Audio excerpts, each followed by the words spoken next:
주님 주의 나라 임하셨네. 이 땅 위에 주님께 영광.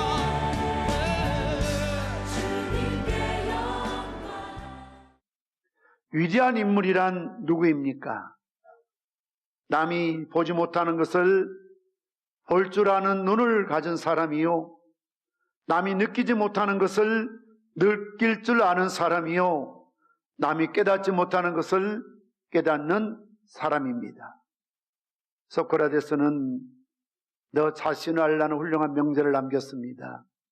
우리가 이 사람 저 사람, 남편, 아내, 부모, 교회, 목사님, 다른 타인에 대해서는 잘 알고 지내지만 정작 내 자신이 누구인가를, 다시 말씀드리면 정체성이 없는 분들이 많다는 것이죠. 내가 누구인가? 영어로 oneself라고 하지요.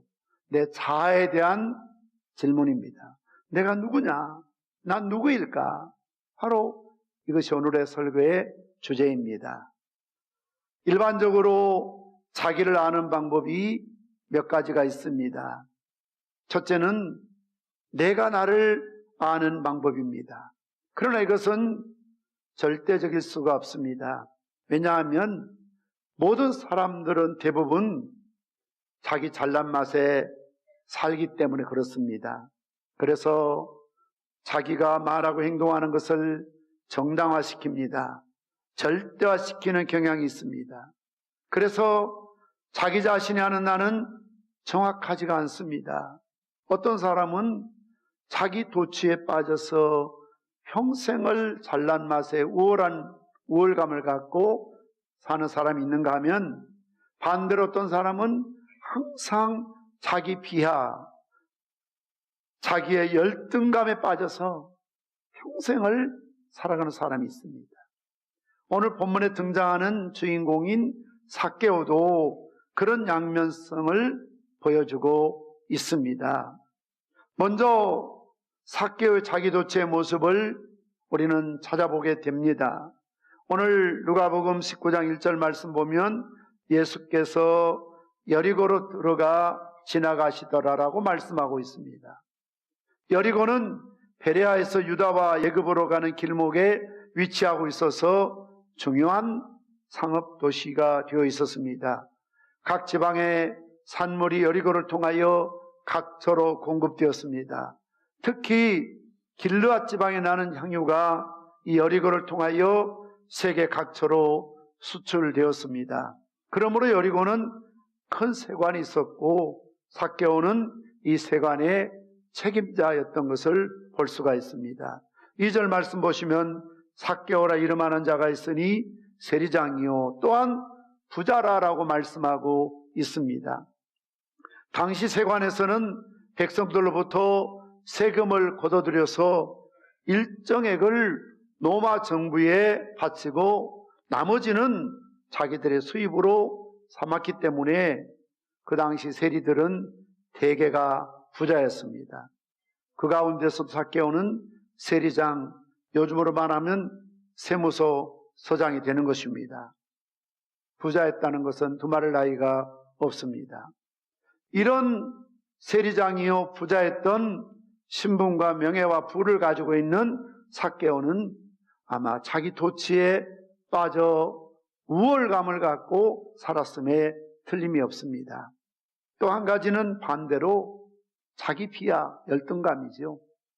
오늘 삭개오의 두 번째 양면성, 두 번째 모습 보면 3절 말씀 보면 그가 예수께서 또한 사람인가 하여 보고자 하되 키가 작고 사람이 많아 할 수 없었다라고 말씀하고 있습니다.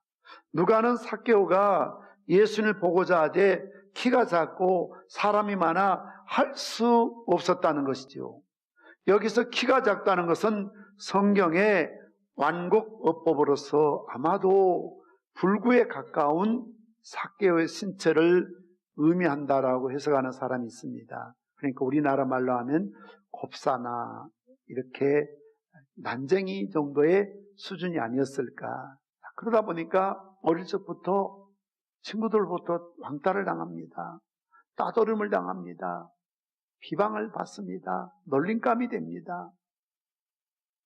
이런 삭개오 열등의식을 그는 해결하고자 수단과 방법을 가리지 않고 나는 출세해야 돼. 명예를 얻어야 돼. 수단과 방법을 가리지 않고 나는 부자가 돼야 돼. 돈이 많은 사람이 돼야 돼. 그 당시 얼마나 많은 사람들이 가난했습니까?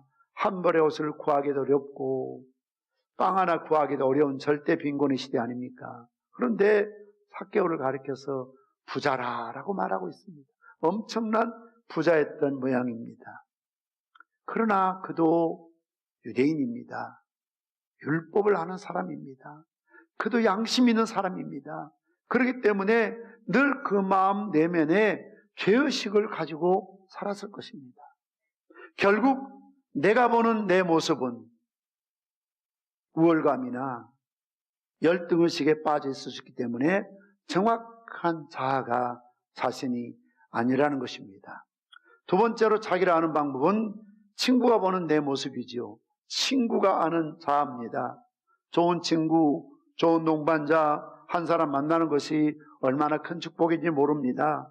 좋은 동반자와 뜻과 목적과 가는 방향도 중요하지만 같은 마음을 품고 살아가는 것을 동역자라고 하잖아요. 방향이 같다고 동역자 아니에요. 같은 마음을 품고 같은 생각을 가지고 같은 뜻을 갖고 같은 방향을 가야만 진정한 동역자죠. 방향은 같은데 딴 생각하면 안 된다 그 말입니다.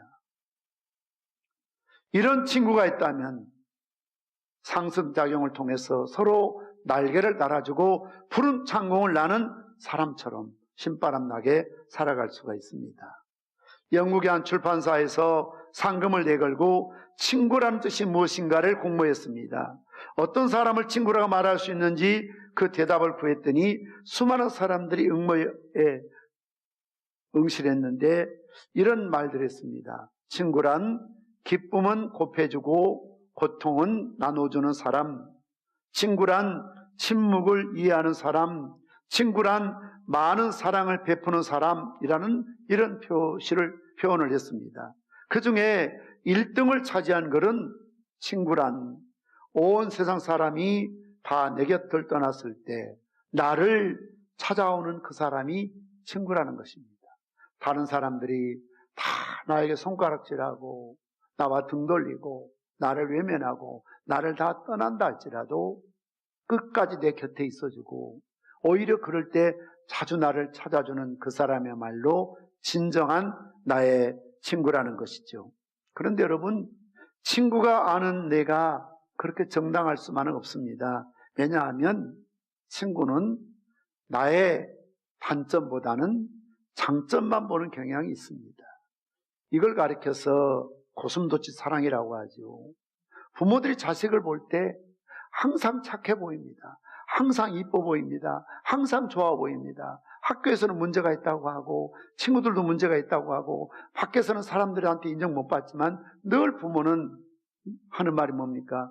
우리 애 원래 착했는데 친구 잘못 만나서 애가 삐뚤어졌다. 대한민국 모든 부모가 그런 말 합니다. 도대체 나쁜 친구는 어디서 오는지 모르겠습니다. 모든 부모들이 우리 아이는 착하다. 친구 잘못 만났다. 그래서 고슴도치처럼 항상 팔이 안으로 굽는다는 말이 있는 것처럼 내 아들은 내 딸은 착하고 귀엽고 문제가 없고 그렇게 하죠. 왜요? 부모의 눈에는 자식은 단점보다는 장점이 커 보이니까 그럴 수밖에 없습니다. 그러니 나의 장점만 보고 이야기하는 친구가 보는 내가 정확한 자아일 수가 없지요. 반대로 나를 싫어하는 사람, 나를 미워하는 사람, 내가 망하길 바라고 내가 안 되길 바라는 소위 적이 아는 내 모습, 이것도 정확하지가 않습니다. 왜냐하면 이런 적은 친구와는 반대로 나의 장점을 무시하고 항상 단점만을 과대 포장하거나 선전하거나 확장하거든요. 마태복음 9장 11절 말씀 보면 바리새인들이 보고 그의 제자들에게 이르되 어찌하여 너희 선생은 세리와 죄인들과 함께 잡수시느냐. 서론에 말씀드렸지만 예수님 시대에 세리는 친노마적인 사람이고 노마 사람들의 앞제비 노릇하는 겁니다. 그래서 유대인들은 이런 이방인과 함께 일하고 도와주는 이런 세리들을 죄인 취급했습니다. 창녀, 창기나 똑같이 여겼습니다. 예수님 당시에 죄인이 누구냐? 세리요, 창기였습니다. 창기는 창녀를 몸을 팔지만 세리는 직업을 갖고 있음에도 불구하고 죄인 취급당했던 것은 이방의 로마 사람들의 앞제비 노릇했기 때문에 손가락질 받을 수밖에 없었습니다. 누가복음 3장 9절 14절 말씀 보면 세리요한이 이렇게 말합니다. 이미 도끼가 나무불에 놓였으니 좋은 열매 맺지 아니하는 나무마다 찍어 불에 던져지리라. 무리가 물어 이르되 그러면 우리가 무엇을 하리까? 대답하여 이르되 옷 2벌 있는 자는 옷 없는 자에게 나눠줄 것이요 먹을 것이 있는 자도 그렇게 할 것이니라고. 12절 말씀 보면 세리들도 세리를 받고자 와서 이르되 선생이여 우리가 무엇을 하리까 하며 13절에 세리요한이 중요한 말을 남깁니다. 이르되 부가 된 것 외에는 거두지 말라 하고. 무엇을 말합니까? 어느 집안에 세금이 5만 원 부과됐거든 5만 원만 거두어라. 왜 10만 원 거두느냐? 왜 50만 원 거두느냐? 그 당시에 세리들의 문제는 부과된 것 외에 더 많은 세금을 거두어서 자신이 착복했다는데 문제가 있습니다. 이런 사람들이었기 때문에 동족들로부터 매국노, 배교자, 반역자로 낙인 찍혀서 죄인의 대명사가 세리요 창기였던 것을 볼 수가 있습니다. 확실한 것은 이런 만국의 난민들과 고난의 삶을 살기보다는 불의와 타협을 해서라도 세상 행복과 영화를 누려보겠다는 욕망이 그들에게 강한 사람들이었다는 것입니다. 말씀을 다시 정리해 보겠습니다. 내가 누구냐 하는 겁니다. 내가 생각하는 나는 절대적이지 않습니다. 자칫하면 우월감에 빠져서 자기를 정당화시키기 쉽고 반대로 너무 자기 비하해서 늘 열등감 속에 자기를 무가치한 존재로 보기 쉽습니다. 친구가 보는 나도 단점은 보지 못하고 장점만 볼 수가 있습니다. 나를 싫어하는 적들이나 대적자나 경쟁자가 나를 볼 때도 심지어 목사님 말할 때 장로님 말할 때 경쟁적인 관계 있으면 절대로 좋게 말 안 하거든요. 비방하기 쉽습니다. 비난하기 쉽습니다. 그래서 시인이 시인을 시기하고 거지가 거지를 시기할 수 있다는 것이죠. 이것이 우리가 태어나면서 지금까지 살아오면서 나를 알 수 있는 유일한 방법들이었습니다.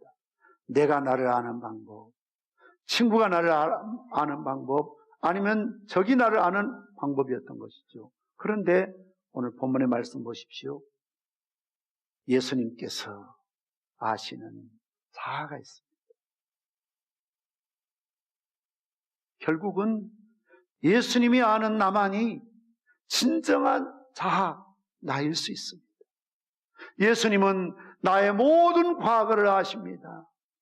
한 번도 삭개오를 만난 적이 없지만 삭개오야 내려오라고 말합니다.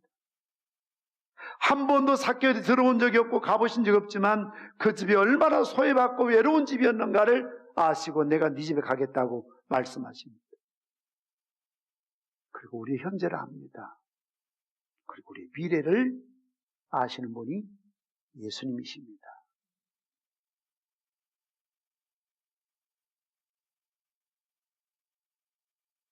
인자이신 예수님을 하룻밤이라도 삭개오의 집에 모시고 하루를 묵어 갔다는 것은 이 세상에 주님 계실 때에 몇 명 안 되는 특별한 사람만이 받을 수 있는 축복인 것이죠. 삭개오가 주님을 사모하는 마음이 있었기 때문에 이런 은혜를 누릴 수가 있었습니다. 예수님에 대한 열망은 예수님의 관심을 내게로 이끌어오는 능력임을 믿으시기를 바랍니다. 오늘도 이 자리에 많은 분들이 앉아 계십니다. 여러분들이 교회 오실 때 어떤 마음으로 오셨습니까?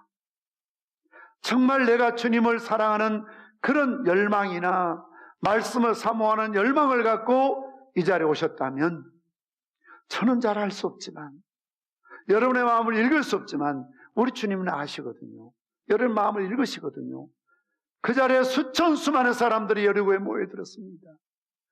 사람이 오며 가며 밟힐 정도로 많은 사람이 길을 가고 있었습니다.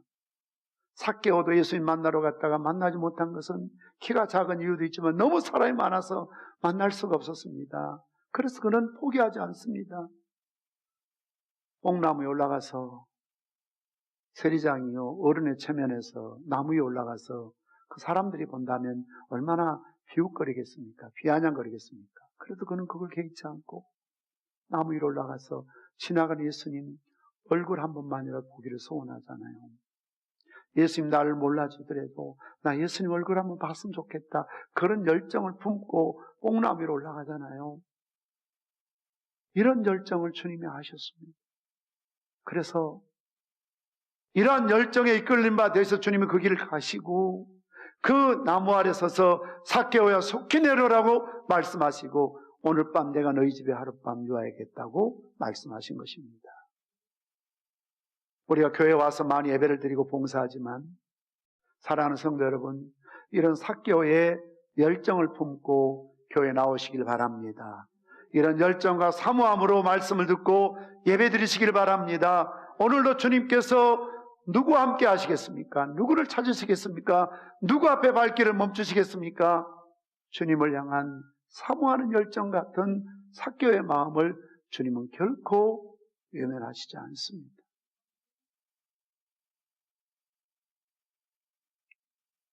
삭개오의 집에 들어갔습니다. 아무 말씀도 어떤 행위도 기록되지 않습니다.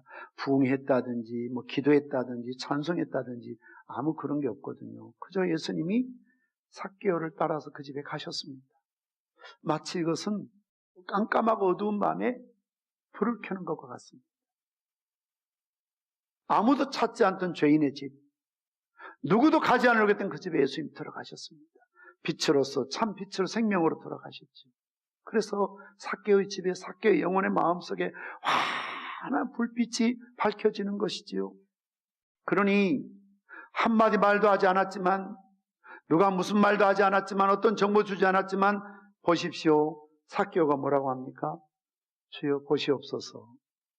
내 소유의 절반을 가난한 자들에게 주겠사오며 만일 누구의 것을 속여 빼앗은 일이 있으면 내 갑절이나 갚겠나이다.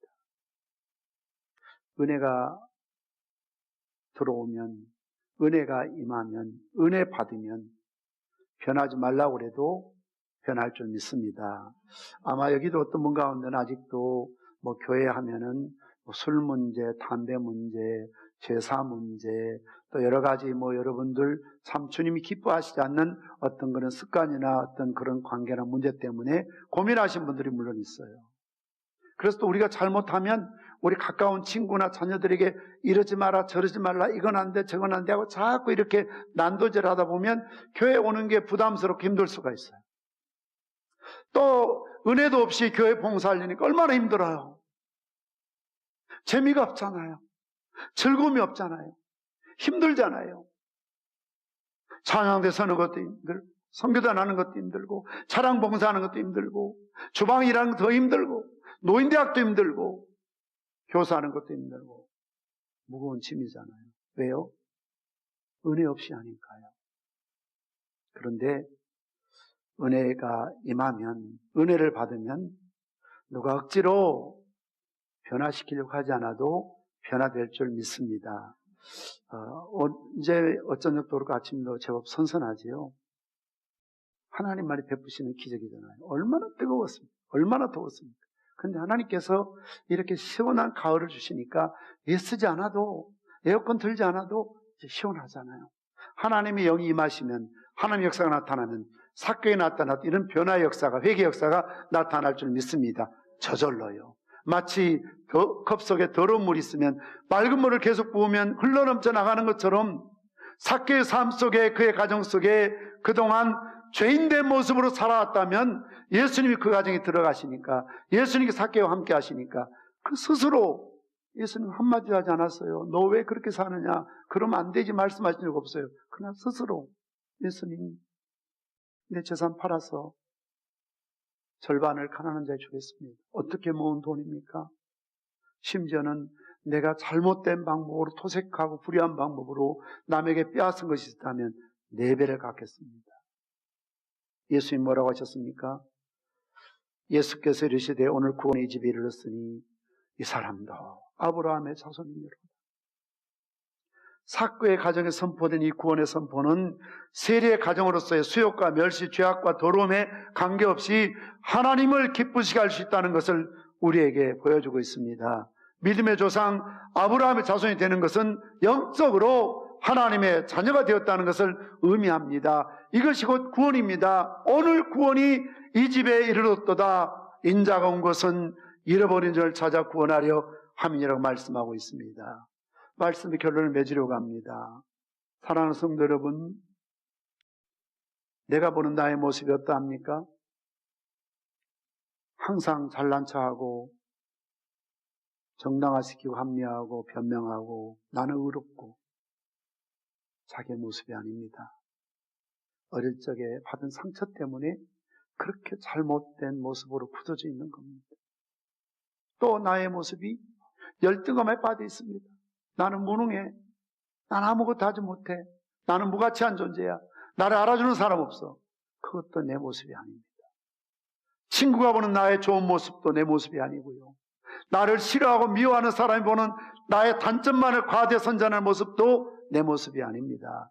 가장 중요한 나의 모습은 잃어버린 하나님의 형상을 회복하는 삭개의 모습, 아브라함의 자손의 모습과 신분인 것처럼 주님께서 보시는 그 모습이 가장 정확한 나의 모습임을 믿으시기를 바랍니다. 요한복음 10장 10절 말씀처럼 도둑이 오는 것은 도둑질하 죽이고 멸망시키는 것. 오늘도 마귀 사단은 여러분들을 도둑질합니다. 행복을, 기쁨을, 그리고 평안을, 사랑을 다 도둑질하고, 그리고 여러분을 죽이고 여러분을 멸망시키는 것이 마귀가 오는 목적입니다. 그러나 예수님이 오신 것은 양으로 하여금, 우리로 하여금 생명을 얻게 하고 더 풍성히 얻게 하기 위해서 오셨음을 믿습니다. 요한복음 17장 3절 말씀처럼 예수님은 그렇게 기도하셨습니다. 지금 내가 아버지께로 가오니 내가 세상에서 이 말을 하옵는 것은 그들로 내 기쁨을 그들 안에 충만히 가지게 하려 함입니다. 예수님께서 제자들의 마음속에 충만한 기쁨을 주셨습니다. 그래서 여러분 초대교회 우리가 성경 읽으면 순교당하고 그렇게 기록되어 있지만 한 번도 그들은 슬프게 죽은 일이 없습니다. 억울하게 죽지 않았습니다. 누구를 탓하며 죽지 않았습니다. 손가락질하지 않았습니다. 마지막 죽음의 순간에도 천사와 같이 기쁨이 있었거든요. 마지막 죽는 순간에도 저들을 용서해달라고 기도하며 죽었거든요. 왜 그랬을까요? 기쁨이 있었어요. 세상에 줄 수 없는, 세상에 빼앗을 수 없는, 그래서 그들의 가장 큰 영광은 주님을 위해서 죽는 것, 순교하는 일이었죠. 굶주린 사자의 밥이 될 때도 장자괴